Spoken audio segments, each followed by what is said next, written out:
And welcome everybody. We're back at CIPD Festival of Work, and we'll continue this wonderful interview series of AI in TA and HR, speaking to thought leaders from throughout the world, throughout different sectors of the industry. And we're here with none other than the prodigal son himself, Neil Ewington. Neil, wonderful to see you. Wonderful to have a chat with you, mate. Thank you so much. Fantastic to be here. How are you? I'm very well, thank you. Good. For the people who don't know you, Neil, can you quickly say who you are, what it is you do? Yes, of course. So my name is Neil Ewington. I run a company called AI Ready, where we go into different businesses and companies and help them work out what the best technologies to introduce to their business are with regards to AI that can give the biggest impact with the lowest amount of disruption into that business. Amazing. And I love the name as well. That branding is just bang on. It straight away tells you what the business does. When I got the website, I was so happy. Because I tried a few different names and I got AIready.com. I didn't get AIready.com, no, but I got AIready.solutions. That's amazing. Which is close enough. Yeah, very good. I love it because so many people are looking for someone to help them. The one thing I think I've discovered over this year is that AI is an amazing transformational technology, but 90% of the world needs hand-holding beyond the basic ChatGPT stuff. And we want the hand to be held. Do you know what I mean? We need to give that support. So can you describe how exactly you do that for your customer base? Yeah, and it's a good point, by the way, because about 50% of my job is telling people they shouldn't be using AI in that circumstance. Right, interesting. There's a lot of companies I work with, and I'll explain how we do it. We will break down an individual's day. So what does that person do when they get into the office at 9 a.m.? And what do they do between 9 a.m. and 5 p.m.? What are the specific tasks they do every single day? And then we'll pick out, okay, well, that admin task might be able to be automated with AI relatively easily. What's the low-hanging fruit, the repetitive, laborious tasks that individual is doing? And we will interview every manager. We'll have a meeting with every manager, every MD across that business and say, right, could you tell me what every single person in your team does 9 to 5? And then we can create this holistic solution around, okay, well, about 40% of your entire company spends way too much time doing something that could be automated, like that admin or operations or a particular task. And so we'll start there. One of the things that I see people do wrong, and one of the things that if anyone takes anything away from this interview other than this is the most important one. Don't just give everyone upgrade everyone to a Gemini license on your Microsoft contract. If you're going to start introducing AI, find out where it can help first. Not just assume it's going to be a catch-all, solve-all problem, or everyone else has got the new Gemini license or whatever other license it may be.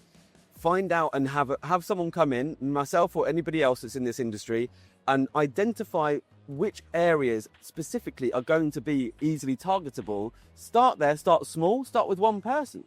Build out to the team, build out to the rest of the company. Mm-hmm. Yeah. How receptive has that message been? And can you tell me which types of is there a pattern, for instance, in the types of people that seem to be taking this further forward? So this is quite an interesting one. So you've known me for a long time now. It's much easier in this environment to convince a executive of the benefits of AI than it is to convince people that are maybe middle management or sort of lower down the chain. Typically, normally it's the other way around. It's much easier to convince the middle management that, we need this product, or we need this idea, but then you have to sell it to the leadership team. What's your theory behind that, Neil? So the reason I think that is if I said to you and you're a CEO, hey, look, there's this thing called AI, I could save you 40% of your productivity time. They'll go, yeah.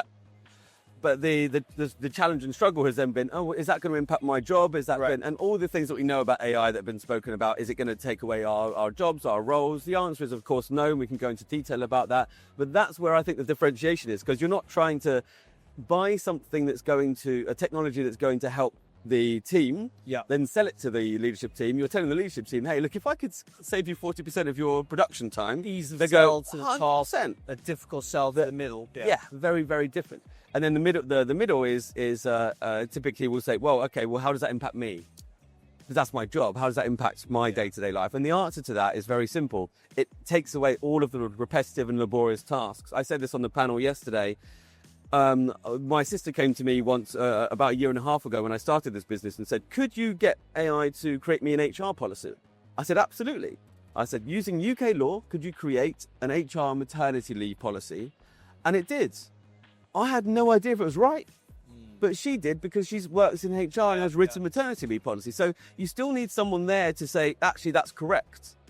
And a lot of people are worried that it's going to be taking their roles and their jobs away. There's going to be transformation over the next 5 to 10 years, but you still need someone to know that that is the correct answer.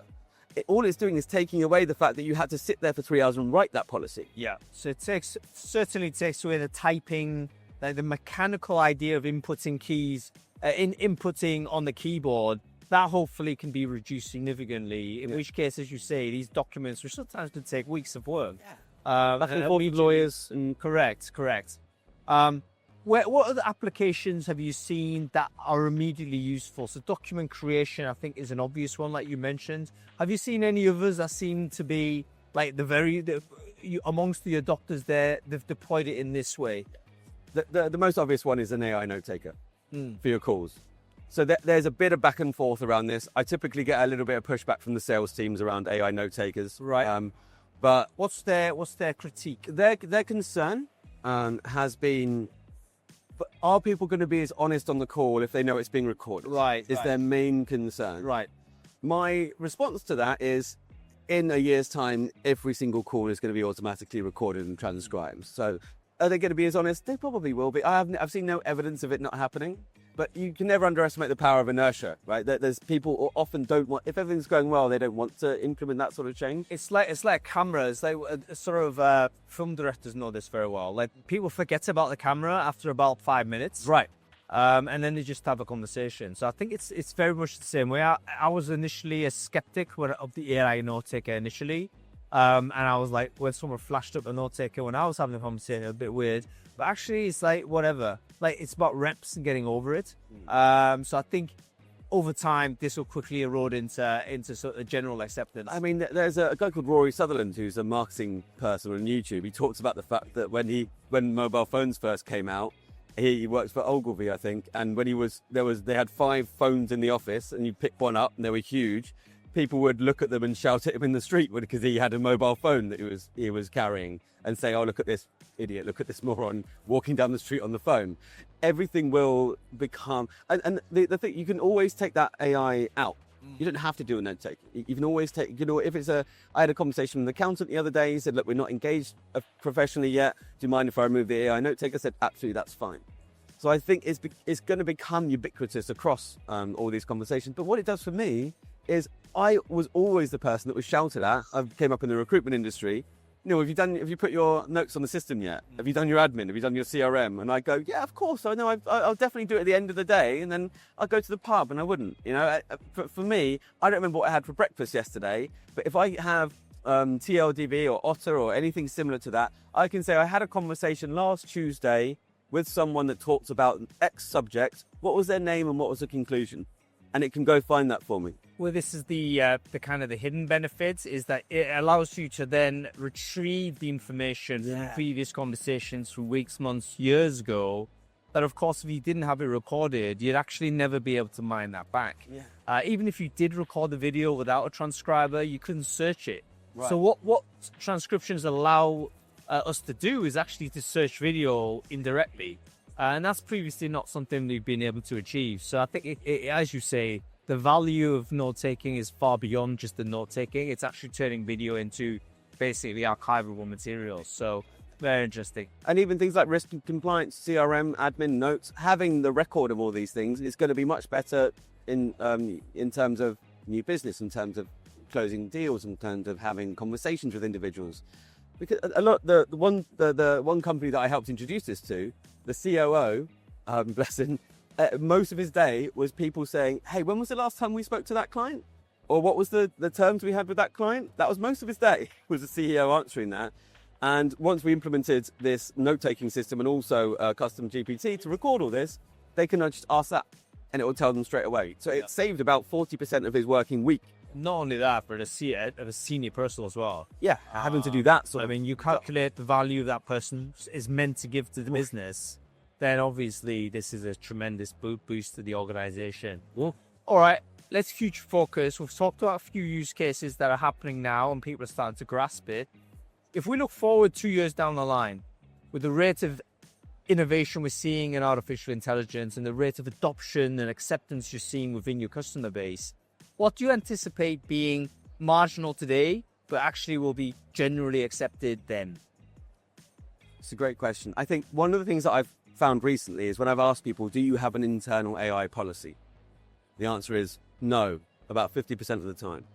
So the usage of AI and companies giving guidance on what AI programs their employees and staff can use, the fact that it's not ubiquitous, it's not widely done right now, is quite dangerous from a risk and a compliance perspective.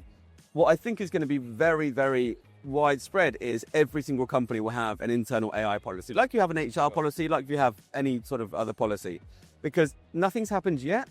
But if you've I think it was 75 to 80% of UK staff, there's a PwC study that came out a few weeks ago, are using AI in their day-to-day for work. But only about 30% of companies have an internal AI policy, which is scary. Yeah. Because at some point, someone's going to be using AI, an AI product, there would be ChatGPT or something else, to create something for that workplace. And then where does that liability sit? Does it sit with the person who created it? Does it sit with the AI? Does it sit with the company? So I think the most ubiquitous thing, and the thing the one thing I say to any company I speak to is get yourself an AI policy done immediately, have all your staff sign it so that you have some control over the liability, risk and compliance areas of it. Yeah, really, really good observation. Final question, Neil. If you could address the audience of HR and TA leaders, what is the one thing that you would have them do in order to be future fit for this AI-enabled future? What would you say they should be doing? Be the person that knows the most. So every time I do a talk, I always say the same thing. I said, you just need to be the most educated. You don't need to implement AI right now into business. It might not be right for your business, but be the most educated person. Be at the front. I always look at it like a wave crashing. You want to be at the front of the wave, not catching up. So I guess the one phrase I'd use is don't educate yourself as much as you can on what's happening, what's going to be useful for your business. And it might be that nothing is right now, but don't be playing catch up, because playing catch up a year from now on what the current state of AI is and how other companies are using it is going to be incredibly difficult to come back for us. Neil Ewington, thank you very much for your time. Thank you very much. Great.